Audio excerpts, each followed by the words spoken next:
The Razer Viper Ultimate has been touted as one of the best current gen wireless gaming mice in the market, taking everything users loved about the Razer Viper and packing it with wireless tech in a sleek, low profile, and lightweight design. From its optical switches to its hyperspeed technology that give it its quick response time, it's certainly proven it's on par, if not better, than its wired counterpart. A couple design flaws and defects with my initial unit definitely riddled my initial experience. That said, the Viper at $130 still stands as one of, if not the best, wireless gaming mice currently available. Hey ladies and gentlemen, Adrian here for Digital Dojos, and this is my Razer Viper Ultimate Review. So I, like many out there amidst this quarantine, turned to gaming to help fill time, going a bit overboard and building a brand new PC to wanting new accessories to match. Now typically, I come from the world of productivity mice, like the Logitech MX Master. However, for gaming, I was previously using the Razer Death Adder Chroma, the wired edition, and with that, I wanted something that was the best of both worlds. I wanted something that was wireless, lightweight, and had all those great gaming features like a quick response time, thus landing me on the Razer Viper Ultimate. Starting off with the design and specs of the Viper Ultimate. On paper, the Viper Ultimate features a new hyperspeed wireless technology, which Razer claims is 20% plus faster than the other wireless tech out there when it comes to gaming mice. And while I can't do a direct comparison there, I will say that in terms of latency or any input lag or anything of that nature, whether my receiver was in the PC or plugged into my monitor or even on the dock, I didn't experience any issues or drops. With that, it also features a new Focus Plus 20,000 DPI based sensor, and while you're probably never going to be using it at that level, the Focus Plus allows for a much more reliable and accurate pinpoint accuracy when it comes to using it in games and whatnot. Those optical switches that Razer is known for are also packed into the Viper Ultimate, which allow for a 0.2 millisecond response time. With these optical switches, they use a laser, essentially an infrared laser, to register the quickest response time when it comes to clicking these buttons, so you'll know that you're not missing any clicks. Everything is being registered, not just audibly and physically on the mouse, but digitally on screen. All of this is housed in a 74-gram lightweight base design with dimensions up to 2.27 inches in terms of width and 4.99 inches in terms of length, so you're looking at a nice sleek, low-profile mouse here. Battery life, they claim, is up to 70 hours of battery life, and this really depends heavily on usage, which we'll get more into in a bit. But in terms of actual physical and just overall button layout, you're looking at 8 buttons. The left mouse button, the right mouse button, scroll wheel with click, and then you have mouse buttons 1 and 2 next to your thumb, which tend to be pretty common on gaming or productivity mice. But on the Razer Viper Ultimate, you also have mouse buttons 3 and 4 on the opposing side. And given its symmetrical design, this allows for ambidextrous usage either on your right or left hand, which is a nice touch. Lastly, the 8th button is the DPI button on the bottom of the Viper Ultimate, which allows you to change stages of your DPI. On the bottom, you'll also find the power switch, the storage for your USB receiver when you're on the go, the charging port when you need to go wired, as well as prongs for the wireless dock accessory if you choose to opt for that as well. On the bottom, the noticeable change with the Viper Ultimate is a new PTFE-based feet, upgrading from that of the traditional Razer Viper. These PTFE feet allow for a much more sleek and smooth experience when it comes to using your mouse on a surface or, of course, mouse pad. Allows it for the mouse to really glide and accentuate its lightweight frame. In terms of design, of course, you have that LED Razer logo at the top, which can be turned on and off within the software, and when it's off, it actually blends in really nicely into the mouse. The mouse features a matte black look predominantly throughout. However, you have black glossy accents on the mouse buttons, in the middle between the scroll wheel, and just these little accents that really make the mouse accentuate and pop.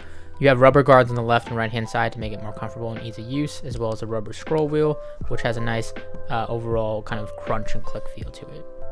Overall, I'd say the design is sleek and low profile, while not being too over the top in terms of a gaming mouse. Next up, I want to talk about my functionality and overall experience with the Viper Ultimate. Out of the box, initially it wasn't the greatest. I ended up getting a defective unit with a bad left mouse button that was mushy. It didn't feel as tactile as the right. It sounded off. The scroll wheel had problems. Overall, the build was just something wrong with it. And unfortunately, going online, I confirmed that a lot of other people on Reddit had similar issues and had to get RMA units. So it's something I definitely want to mention out there for the potential buyer. I'm sure this doesn't happen to the majority, but the fact that Razer has this level of QA or quality assurance going on is a bit of a concern. That said, their support was quick and facilitating a RMA process. And since I bought this personally, it wasn't sent for review. I wanted to go through that process as a normal customer would. And I was given 2 options. A, I could have the product sent back and they wouldn't send out the RMA unit until they received the old one. But given the issues, I wanted to make sure that the new unit they sent worked and was, comparatively different than the one I had. So that said, to get the RMA unit expedited, I had to put a 140 temporary hold payment. Basically, I had to buy the mouse again for them to ship it out first, compare, send the old one back, and then they would process the refund. So from a customer experience standpoint, I will say it wasn't the greatest. That said, the new unit I got was fully functional and all those issues were resolved, and I got to fully experience it. That said, there's these fancy terms that we talked about, the hyperspeed technology, the Focus Plus sensor, and all the stuff that Razer uses for marketing. And while those are terms to help, them sell and stand above the competition, I will say they delivered. When it comes to a wireless gaming mouse, you're worried about things like input lag or it not registering your clicks. And I will say I didn't really have any of those issues. I had consistent responsiveness in terms of clicks. If anything, I was limited by my own human response time. I didn't have any issues in terms of like input lag or felt that my clicks weren't represented or any misclicks happened across my gaming experience, especially in FPS shooters. Everything felt just and responsive. I personally use a palm grip when it comes to gaming and just general usage, and I felt given its low profile nature and ambidextrous design, that worked great. I'm sure depending on your hand size and your grip style, whether it's claw or fingertip, you can find something that works for you too. That said, what I really noticed was just the freedom of not having the wire when it came to gaming and how much of that wireless gaming experience makes a difference when it comes to a mouse.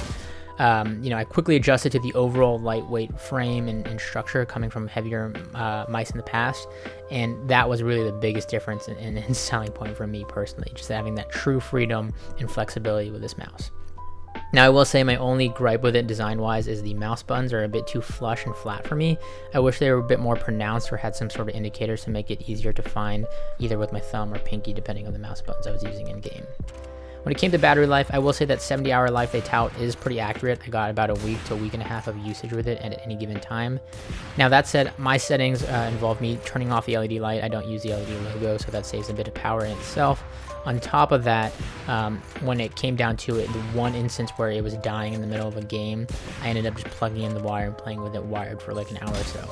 Razer claims it takes about 3 hours to fully charge, and I will say that's pretty accurate, anywhere from, again, 2 to 3 hours depending on your usage. Like if you're charging it with the LED lights on, if you're charging it on the dock, which also takes a little bit longer versus the cable. So there's a lot of varying factors here, but you're going to get at least a week to a week and a half of usage out of it before you need to charge it. Now, I'm sure what a lot of people want to know is, will it make me a better gamer? And all the technology in the world, from the hyperspeed tech to the Focus Plus sensor, are great, and they'll give you those subtle advantages, which probably matter at a higher level, like an esports professional gaming scenario. But for just the average gamer, of course, the technology behind it isn't going to directly make you a better gamer.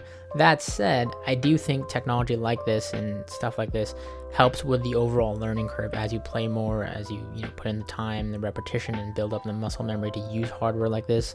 You'll get better, but of course, directly, I'm not going to say it made me a better gamer. It made my gaming experience overall better, and in turn, maybe I played more and got better. But in itself, I'm not going to say that I got more headshots because of this or that.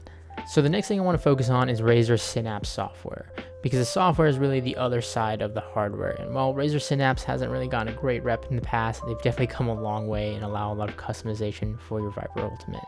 So in Synapse, you can find your device here, and they actually have support now for a lot of the great modules and third-party support for things like integration with Philips Hue lights, so you can sync things like your LED logo if you want to your lights in the room and so on. However, what we're concerned about is really the mouse customization here. So you can customize all the button layout on your mouse, all those buttons I talked about. You can have them do things like do macros, run a specific keyboard function. You can have them launch a program, do multimedia shortcuts, all the stuff here within the software. One thing worth noting is Razer has this new hypershift feature. So if you assign a button to hypershift, for example, if I made mouse button 4 my hypershift button, what this does is it essentially takes those 8 buttons that you physically have and makes them 16 buttons. You can have them do a whole second set of commands after you hit that hypershift button. I personally don't use this, but it is built in now. You can also change your orientation if you're using it right or left-handed. Under the performance tab, you can adjust things like your DPI stages. So for example, I typically sit on stage 2 or stage 1 for gaming, and then I'm on stage 3 when it comes to just general usage, and you can adjust this with that DPI button on the bottom of the mouse.